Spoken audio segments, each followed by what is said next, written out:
Welcome back to the Deep Dive. If you're here, you know the drill. We give you the shortcut to knowledge, not just random facts, but the context, the connections, the stuff that makes the whole story make sense. Right. And today, we're diving into, well, quite a story. 4 decades packed with stand-up comedy, massive celebrity, intense conflict, and ending, remarkably, with a quest for citizenship abroad. Our subject is Rosie O'Donnell, born Roseanne O'Donnell, 1962. And when you look at her life, it's really a study in contrasts, isn't it? Absolutely. You've got huge mainstream success. We're talking daytime Emmys, major Hollywood films, running headlong into these periods of just incredibly intense public controversy, often controversy she seemed to actively court, you could say. It really is this massive amount of information, this real duality. So our mission today for you listening is to try and navigate all that. We want to distill the core achievements. Yeah, the big moments. The major pivots, both personal and political, and maybe understand some of that foundational stuff, the early life that really shaped her public image. It's about clarity, context, understanding how someone goes from being universally loved as the queen of nice to this hyper-political figure who just recently actually left the United States. Okay, so sources. We've got a pretty comprehensive stack here. Covers everything from her early stand-up days, the big talk show era, the, let's call them turbulent years on The View. Turbulent is one word for it, yeah. And of course, this very recent, very public move to Ireland in 2025. And to really understand the fire, you kind of have to look at the fuel, right? So that means going right back to the beginning, her earliest days. Okay, let's unpack that foundation. Born, raised, Commack, New York. Yeah. Roman Catholic family, Irish-American roots. Deep Irish-American roots. Her father, Edward Joseph O'Donnell, was actually an immigrant himself, came over from County Donegal. And that detail about County Donegal becomes, well, surprisingly relevant much later on, as we'll see. But that family life, it wasn't idyllic. Our sources are pretty clear. It was marked by significant tragedy and also what's described as generational abuse. Yeah, the first major blow was her mother, Roseanne Teresa. She died from breast cancer. Rosie was just about to turn 11, March 1973. Losing your mom that young, that's obviously devastating. But the sources indicate the trauma ran deeper than that loss. They mention a really staggering history of family trauma. The phrase used is generational abuse and alcoholism. And they explicitly state that Rosie and her siblings were sexually abused by their father. Yeah. And knowing that, I mean, it casts a different light on pretty much everything that follows, doesn't it? It really does. It provides this psychological engine, maybe, the kind you often see in performers, people who need that external validation. Exactly. And look at the contrast in her adolescence. This private horror happening at home, but publicly. She was thriving socially. It's wild. Voted homecoming queen, prom queen, senior class president, and the key one, class clown. Class clown. That feels significant, right? It suggests comedy wasn't just fun for her. It was maybe a survival tool. It's kind of social armor. Yeah.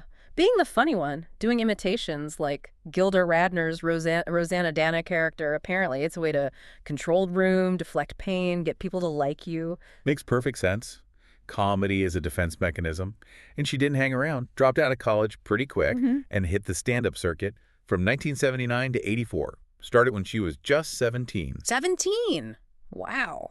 And then the big break, the thing that really took her from clubs to, like, national awareness, that came in 84. Star Search. That was the launch pad. Right. She wasn't just on it. She killed it, right? Totally. Won 5 weeks in a row. That kind of national exposure, you just couldn't buy it back then. And that led straight into TV roles. Yeah, early stuff like Give Me a Break in 86.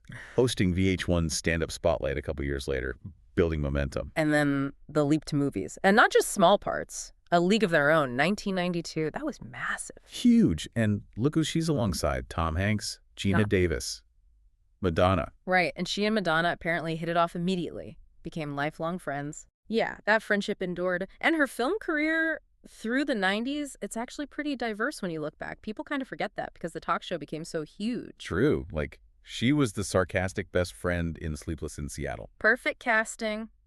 Then totally different. Betty Rubble in the live-action Flintstones. Yeah.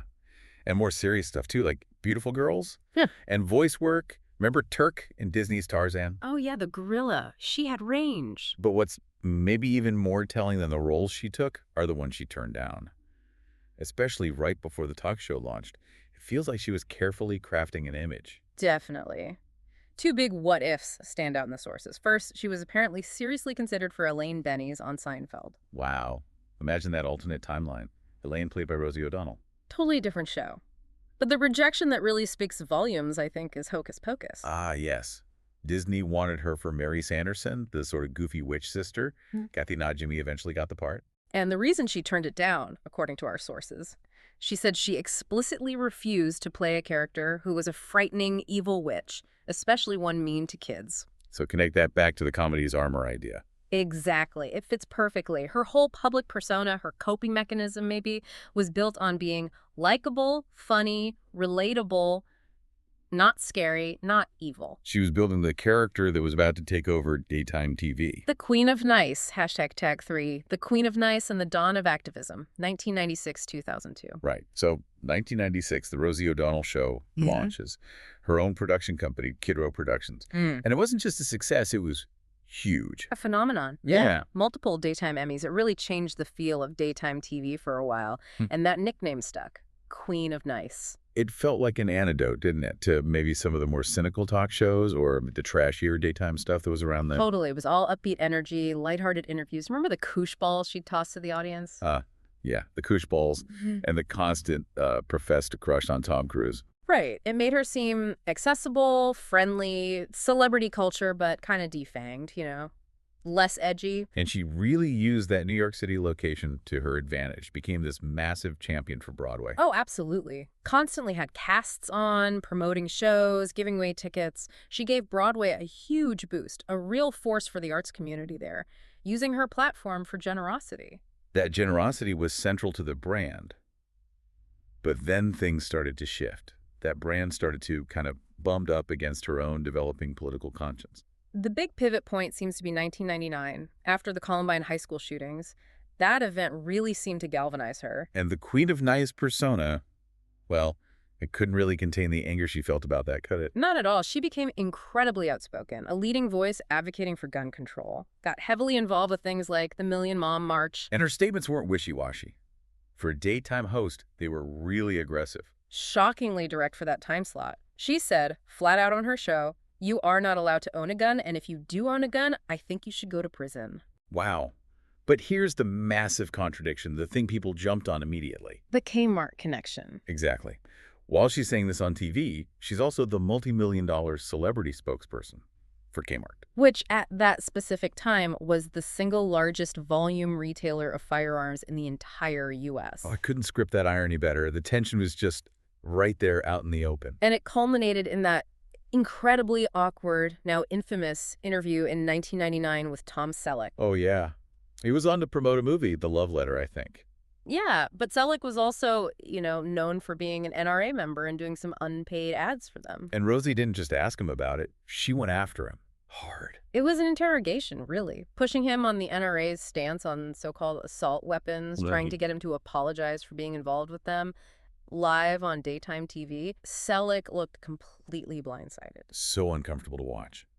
She ended it by saying something like the conversation hadn't gone how she'd hoped. Yeah, a massive understatement. It showed just how difficult it was to use that nice platform for what was becoming a pretty nasty political fight for her. Did the Kmart deal end soon after? It did. Later that same year, 1999, there was huge backlash from gun rights groups, obviously.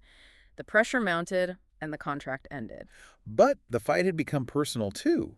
The sources mentioned security concerns. Yeah, this really underscores the reality of that kind of public conflict. In 2000, because of threats against her and her family, direct results of her gun control stance, her security team actually requested that her bodyguard apply for a concealed carry permit. So the very thing she was fighting against, private citizens carrying guns, became something her own team felt was necessary to protect her. The irony is profound. It shows the real-world cost, the personal risk involved in taking such a public, controversial stand. So she's already deep in political controversy. Then comes another major pivot. Just as the show is ending in 2002, a deeply personal one. Her public coming out as a lesbian. And the way she did it was very Rosie. Strategic move. Seems like it. First, she played a lesbian mom on an episode of Will and Grace. Then, shortly after, during a stand-up gig, she just declared, "I'm a dyke." But the reason she gave, the main motivation, wasn't just about personal truth, was it? No, not primarily. She framed it as explicitly political. It was a direct protest against Florida's laws at the time, which banned gay people from adopting children. Right. She was already a foster and adoptive mom herself, so she was using her coming out, her celebrity, to shine a huge spotlight on that specific issue. Yeah. Affecting LGBTQ families. Which is powerful, but inevitably, perhaps, it also caused some friction even within the LGBTQ community. How so? Well, some activists pointed to all those years of her joking about being infatuated with Tom Cruise on the show. They argued it felt deceptive, like she'd been playing a role for mainstream acceptance. Ah, the authenticity question. How did she respond? With a very characteristic, blunt comeback. She basically said about Cruise, "I said I wanted him to mow my lawn and bring me a lemonade. I never said I wanted to blow him." Okay, yeah, that sounds like her. Using humor to deflect criticism. Pretty much. But despite that minor controversy, she was widely recognized as a major advocate. The Advocate magazine named her Person of the Year in 2002. She started writing a column for them. So when her talk show ended later that year, the Queen of Nice chapter was definitively closed. Absolutely. The activist was now front and center, and the stage was set for even more fireworks. #ChacTag5e, the turbulent view and the age of hyper-controversy. 2006, 2007, 2014, 2015. Okay, buckle up. Because the next chapter, starting around 2006, it's not just controversial, it's like controversy squared, hyper-controversy. Yeah, this is when she joins The View. She takes over from Meredith Vieira as moderator in September 2006. And this move, it wasn't just a job change for her. It arguably helped change the whole landscape of daytime TV. How do you mean? Well, the network probably knew what they were getting, to some extent. Rosie immediately brought this huge buzz factor, as the sources call it. The show became much more focused on news, on arguments. Exactly, and the numbers proved it worked, at least initially. Ratings shot up 27% in her first year. Record highs for the show. She basically demonstrated that conflict could sell, even in that traditionally softer daytime slot. It kind of paved the way for the sort of partisan shout-fests we see everywhere now, maybe. You could definitely argue that. She and Joy Behar formed this strong liberal pairing, constantly taking on the Bush administration, the Iraq War. Which inevitably put them on a collision course with the show's conservative voice at the time, Elizabeth Hasselbeck. Constantly sparring, but Rosie's controversies often went way beyond typical political debate. She took aim at institutions. Like the Catholic Church comments. Yeah, that was back in 2003, even before The View, talking about the abuse scandals. She said she hoped the church got sued so much they'd have to melt down some of the gold toilets in the Pope's Vatican to pay. Oof, yeah, that's going to generate heat. And she didn't stop there, right? On The View itself. Nope. 2007, after a Supreme Court ruling on abortion, she jumps into this whole separation of church and state thing by asking, rhetorically, how many Supreme Court judges are Catholic? Again, deliberately provocative, designed to get a reaction. Absolutely. These weren't accidental slips of the tongue. They felt calculated. But sometimes the provocation backfired spectacularly, like the racial gaffe in December 2006. Ah, the Ching Chong incident. Yeah. Trying to imitate Chinese newscasters, she used that phrase repeatedly. The backlash was intense, especially from Asian American groups who felt, betrayed by someone seen as a progressive ally. And her apology didn't really help, did it? Not really. It got heavily criticized. Time called it a pseudo-apology. She claimed she didn't know the phrase was that offensive, comparing ignorance levels to the N-word. Which is already shaky ground. Right. But then she kind of undercut the whole thing by adding this weird disclaimer, almost joking, that she'd probably do something like that again, probably in the next week, not on purpose. It reads as dismissive, doesn't it? Right. Like she couldn't fully own the impact of her words. A pattern, maybe. It does seem like a pattern. That inability to maybe filter or to fully grapple with the consequences of her rhetoric. And that tendency then led directly into the defining feud of her career, the one that really previewed our modern political climate. The war with Donald Trump. It kicked off in December 2006. Remember the Miss USA scandal with Tara Conner? Trump made this big show of reinstating her after some controversy. Right. Rosie went after him on The View, basically accusing him of exploiting the situation for publicity. And questioned his moral standing to do so. Oh, yeah. Pointed to his multiple marital affairs and questionable business bankruptcies. Now, this is 2006 Trump, remember? Reality TV star, tabloid guy, not yet the political figure. But his reaction was something else. Instantaneous, vicious, a total media assault. He threatened to sue her, never actually did, but he hurled these incredibly personal insults, called her names, attacked her appearance. And made that really chilling comment about her partner at the time, Kelly Carpenter. Yeah, suggesting he'd send one of my friends to pick up her girlfriend Kelly and I think it would be easy. Just deeply unpleasant, threatening stuff. Way beyond typical celebrity spats. And this put Barbara Walters, the show's creator and sort of den mother, in a really tough spot. Totally caught in the middle. Rosie felt Barbara didn't defend her strongly enough against Trump's attacks. Sources say there was a major blow-up between them in a dressing room over it. Loyalty, betrayal, all that raw emotion. So the tension is just ratcheting up. And it all boils over in May 2007 during these really intense on-air debates about the Iraq War. This is where she steps into really controversial territory regarding 9/11 truthiness. Right. She started questioning the official account of the World Trade Center collapse, saying, I do believe that it's the first time in history that fire has ever melted steel. Which, immediately aligns her with 9/11 conspiracy theories. And she didn't stop there with Iraq. No, she challenged the whole narrative, asking her co-hosts, 655,000 Iraqi civilians dead. Who are the terrorists? And that line, "Who are the terrorists?" was immediately seized upon by conservative media as her equating U.S. soldiers with terrorists. Whether she meant it that way or not, that's how it landed. And that led straight to the final explosive confrontation with Elizabeth Hasselbeck. Yeah. The core of that argument was Rosie feeling that Elizabeth, who she considered a friend, wouldn't defend her against those specific conservative attacks. She felt betrayed. But the actual breaking point, the thing that made her walk away, wasn't just the argument itself. No, according to the sources, it was a production choice. During that heated exchange, the show used a really dramatic split-screen visual. Rosie on one side, Elizabeth on the other. Pure visual conflict. And Rosie saw that as a setup. She felt the producers deliberately chose that visual to maximize the drama, to egg her on, as she put it, rather than facilitating any kind of real resolution. She felt used for ratings. So she quit. Just like that. 2 days later, she was gone. Walked away from her contract early. But in a way, it proved her point about the ratings, didn't it? Ironically, yes. ABC News reported that those specific arguments, that period of intense conflict, gave The View its best ratings ever. Conflict sells. She did eventually return years later. Briefly. Fall of 2014, new panel with Whoopi Goldberg, Rosie Perez, Nicole Wallace. But it didn't last long that time either. No, only about 5 months. She left again in February 2015, cited health reasons, personal issues, maybe the fire wasn't there, or maybe that format just wasn't right for her anymore. So, okay, conflict seems to be the theme, both on screen and off. When she stepped away from hosting, she poured that same intensity into other ventures, right? Business, philanthropy. Yeah, and with pretty mixed results. You see this pattern of really ambitious projects, some marked by spectacular failures and legal fights, and others by incredible dedication and success, usually tied to her personal passions. The Rosie magazine venture is a prime example of the former, isn't it? Yeah. Launched in 2000. Right. Partnered with the publishers of McCall's. The idea was to directly compete with Oprah's O Magazine, which was massive. And it started well. Strong launch, yeah. Circulation hit like 3.5 million, but the partnerships just imploded fast. Over what? Control. Specifically, editorial control. Rosie wanted final say. The publishers resisted.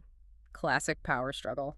She quit in 2002, only 2 years in. And then came the lawsuits. Oh, yeah. Both sides sued each other for breach of contract. It went to trial in 2003. Very public, very messy. And that trial produced another one of those just jaw-dropping Rosie moments. It's a cancer comment, yeah. Under cross-examination, talking to a former colleague who happened to be a breast cancer survivor. She said, what was it exactly? She told her essentially that people who lie get sick and they get cancer. Oh my God. Linking lying to cancer to a survivor's face in open court. Just an unbelievable lapse. She apologized the next day, said it came from her own trauma around her mother's death from cancer, but the damage was immense. How did the lawsuit end? The judge eventually threw the whole thing out, dismissed both cases, said neither side deserved damages, basically called the whole venture a wash, a failure on both sides. Okay, so that was one big swing and a miss. What about Taboo, the musical? Another passion project. She brought that Boy George musical to Broadway in 2003, championed it heavily, put her own money in. But it didn't fare well commercially either. No, mostly bad reviews. Closed pretty quickly in 2004 after only about 100 performances. A financial disappointment for her. But here's where you see the other side of the pattern, maybe. Her reaction to Taboo's failure was different. Totally different. Despite losing money and getting panned, Rosie called producing Taboo the most fulfilling experience of her entire career. So the fulfillment came from the act of creation, the Yeah. passion, not necessarily the commercial success or lack of conflict. Seems like it. When her ventures failed, it was often about business disputes or market realities. When they succeeded or when she felt fulfilled, it was because they aligned with her core values and activism. Which leads us perfectly to Our Family Vacation. Exactly. Co-founded in 2003, and the mission was crystal clear, deeply personal for her. Providing the very first all-gay and lesbian family vacation packages. Revolutionary at the time. The first cruise they did, in 2004, had 1,600 passengers, including 600 kids. It was about creating a safe, affirming space. More than just a vacation, right? They tackled issues. Yeah, held discussions about adoption, surrogacy, things that were still really challenging for LGBTQ families to navigate openly back then. She wasn't just talking about support, she was building the infrastructure for it, using her resources. And her philanthropy goes way beyond that one venture. The scale is huge. Immense. Remember her memoir, Find Me, from 2002? She took the entire $3 million advance from that book $3 million. and used it to start her For All Kids Foundation, which, according to sources, has given out over $22 million in grants since then. Wow. And she had some creative fundraising methods, too. Huh. Yeah, the Listerine story is classic Rosie. Apparently, Scope, a Listerine competitor, ran some ad calling her unkissable or something like that. Okay. So instead of just getting mad, she partnered with Listerine. They agreed to donate $1,000 to her foundation every single time a guest kissed her on the Rosie O'Donnell Show. No way. That's brilliant. Turning an insult into cash for charity. Totally. Raised over $350,000 just from that one stunt. And overall, the giving is substantial. Sources report she's donated well over $100 million in total throughout her career. Including putting a massive chunk of money from one contract straight into a trust. Yeah, $50 million from a 5-year contract, put it into an irrevocable trust just for charitable giving. Whatever else you say about her, her financial commitment to her causes is undeniable. Shifting gears a bit, let's talk about her health. Because the sources draw a direct line from that early trauma we discussed to her ongoing struggles, both mental and physical. It's a through line, yeah. She's been open about dealing with major depressive disorder, PTSD, severe anxiety. And she explicitly connects it back. Yes. She's publicly attributed her mental health issues and also body image struggles directly to the sexual abuse she suffered from her father as a child. That armor of comedy, like we said, it covered the wounds but didn't heal them. Seems that way. And physically, she's had some serious scares too.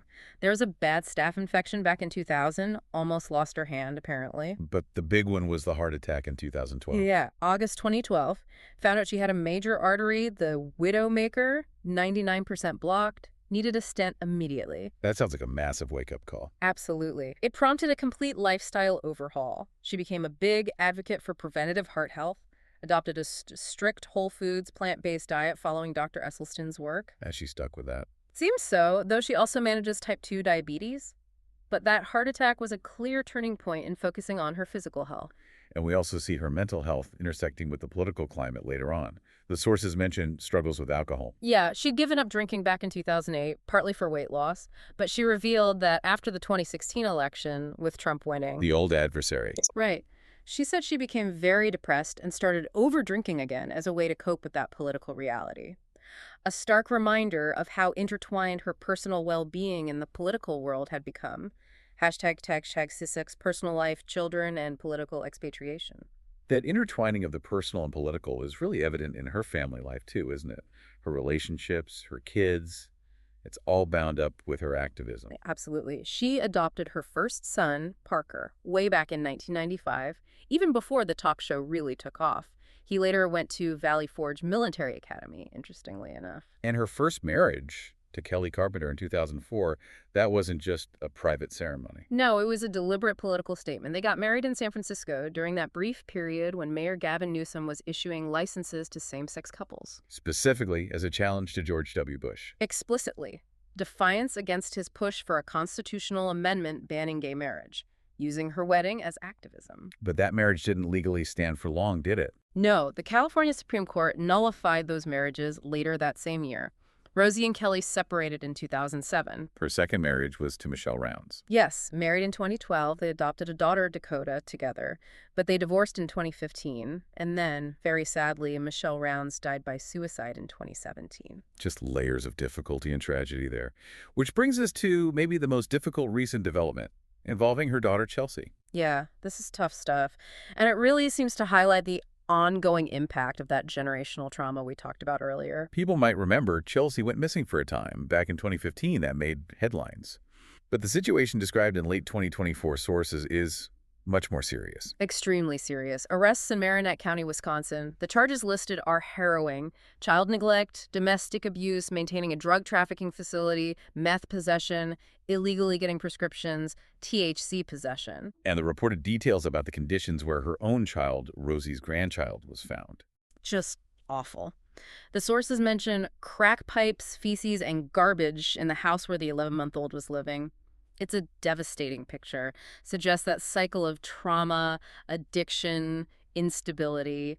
It's continuing despite Rosie's fame and resources. A deeply private struggle playing out in the most public way imaginable. And it's against this backdrop of personal crisis that Rosie makes her biggest political statement yet. The move to Ireland. Expatriation. Right. March 2025. Yeah.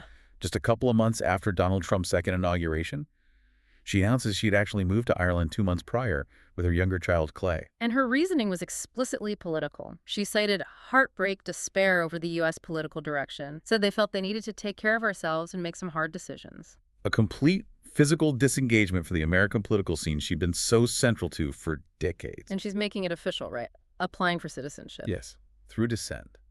Leveraging her father's roots. Remember Edward Joseph O'Donnell from County Donegal? Ah, there it is. Full circle. Using that heritage to find a new home. Initially rented near Dublin, in Howth, but then moved.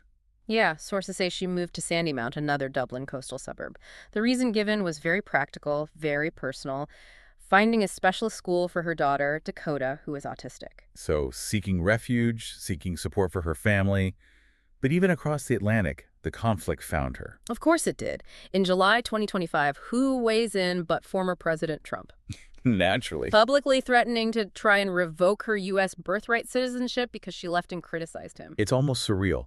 Even in self-imposed exile, that defining feud, that conflict she was so much a part of, continues to shape her story. #tag7, conclusion and provocative thought. So when you pull back and look at the whole arc, these 4 decades, it really is a story of extremes, isn't it? Molded by that intense early trauma, the loss, the abuse. Which maybe necessitated the creation of that first public persona, the Queen of Nice, that friendly, funny armor. Yeah, but that armor got shed pretty quickly, didn't it? Swapped for the heavy artillery of the political activist, the commentator. And she wielded that platform with real conviction on issues she cared about. LGBTQ adoption rights, gun control. Pouring huge amounts of her own money, over $100 million, into backing those causes. Her successes often came from that place of care. Definitely. Yet, at the same time, she engaged in rhetoric that was undeniably inflammatory, often seemed ill-considered, even reckless. The comments about the Catholic Church, the cancer comment during the trial, the 9/11 Steele comments. She didn't just participate in conflict TV, she arguably helped pioneer it on daytime. Those arguments on The View, especially with Hasselbeck, became must-see TV precisely because they were so explosive. Ratings gold. She understood the market for partisan conflict, and she leaned into it hard. Her later career absolutely thrived on the heat, the friction, the debates she ignited. She was a central figure in defining that divisive tone in American culture. For decades. And now, she's physically left, abandoned the arena, moved to Ireland, citing political despair, needing to protect herself and her family. Fleeing the very climate she was instrumental in creating and amplifying. Which brings us to our final thought. Something for you, the listener, to chew on, based on everything we've just laid out from the sources. Yeah. Considering how much of her later career was built on generating, participating in, and frankly, benefiting from public political conflict. Does a celebrity who spent decades defining and thriving on that kind of warfare, shaping that very climate, does she then possess the right to simply step away, move abroad, seek citizenship elsewhere, citing heartbreak over the state of the country she herself helped to shape? Is it a valid retreat or an abdication of sorts? Something to think about.